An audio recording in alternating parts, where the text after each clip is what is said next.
In the summer of 2014, a streamer by the name of Cosmo Wright made history.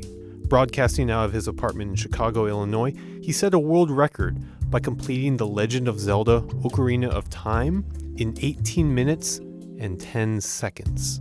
It was an incredible feat by many standards. Beating a massive adventure game like that in under 20 minutes simply doesn't make any sense to the uninitiated. But to the people who knew him and his history with the game, Cosmo's record was a thing of legends.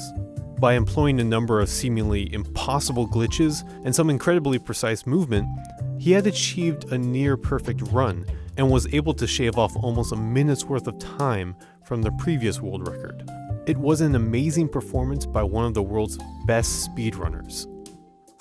But 4 years prior to Cosmo's legendary run, something bigger was brewing.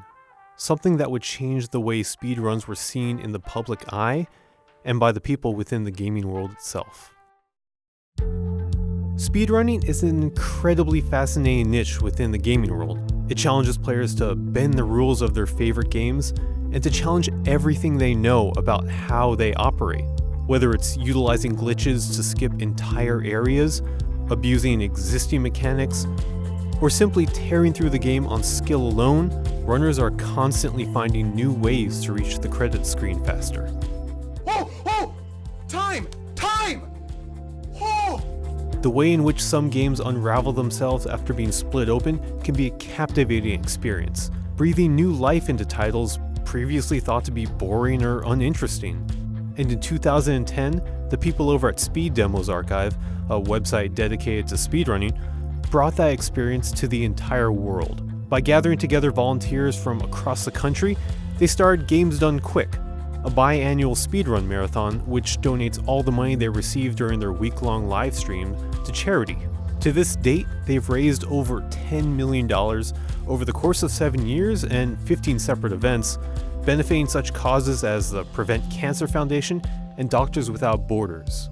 This marriage of gaming and philanthropy is an inspiring relationship that simply seeks to be a positive force in the streaming world. And although Games Done Quick may not have been the first organization to combine video games and charity, their unique take on the union has proven to be a successful one. We're almost there, guys. We got it. Come on. 1. We did it. 2 million. Most major gaming events in our current age are influenced in some way by money and, to a greater extent, the companies that finance them. Watch any competitive gaming event and it won't take you long to identify the team's sponsors. But when it comes to Games Done Quick, it's their goodwill and humanitarianism that takes center stage over product placement and commercials. There are slight nods to their sponsors that help finance the event, but they stay true to their grassroots origin by shining the spotlight primarily on the people playing the games. And it's that passion towards both the art of speedrunning and the causes that they raise money for that make their streams feel endearing and their success feel earned. But charity isn't the only element of the gaming world that speedrunning has affected. In some cases, it's caused both the players and the developers to analyze game design more closely.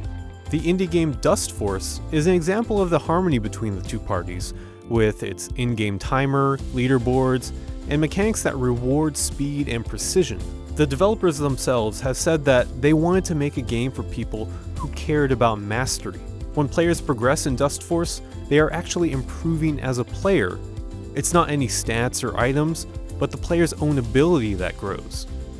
This symbiotic relationship, where the developers are just as involved with the game being played as the speedrunners are, is a bond that promotes growth among everyone involved. And on the other side of that coin, there are people who take it upon themselves to dive deep into the inner workings of the game, to deconstruct it, and to break down the barriers that separate us from the ones and zeros in its code. It's me, Mario! Super Mario 64 is a game that has led a bountiful life since the 90s, full of people speedrunning the game and perfecting its mechanics. But the game has taken on an even newer life, thanks in part to a recent exploit found that involves what its founder calls half-A presses. Now, the 30-minute video explaining it gets really complex and detailed, with the narrator going on to explain parallel universes within the game. But simply put, the exploit uses a number of glitches to have Mario build speed over the course of 12 hours, and instantaneously launching him through time and space to collect the level's star.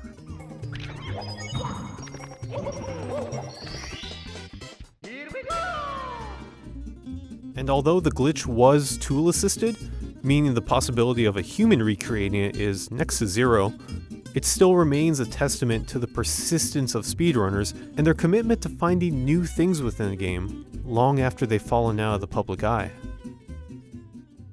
Speedrunning may typically be a solo endeavor, but if there's anything that the countless marathons, tool-assisted runs, and physics-defying glitches have taught us, it's that it's also a community effort.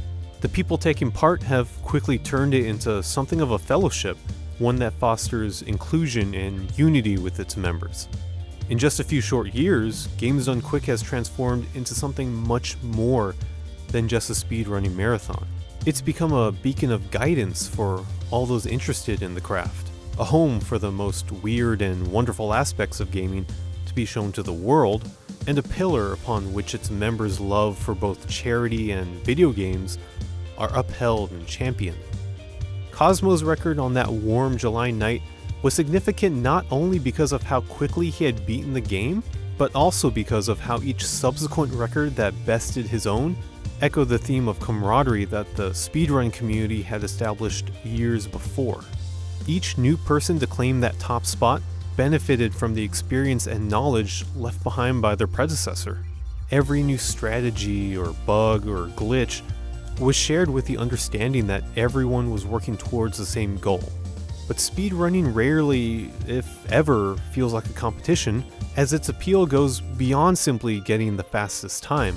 More than anything else, it's about challenging oneself, testing one's own endurance and ability to see the game beyond a surface level. Much like the Games Done Quick events themselves, speedrunning feels less like a sprint and more like a marathon. Because no matter how fast or how slow your time is, the most important thing is that you make it to the end, with the love and support of everyone waiting for you at the finish line.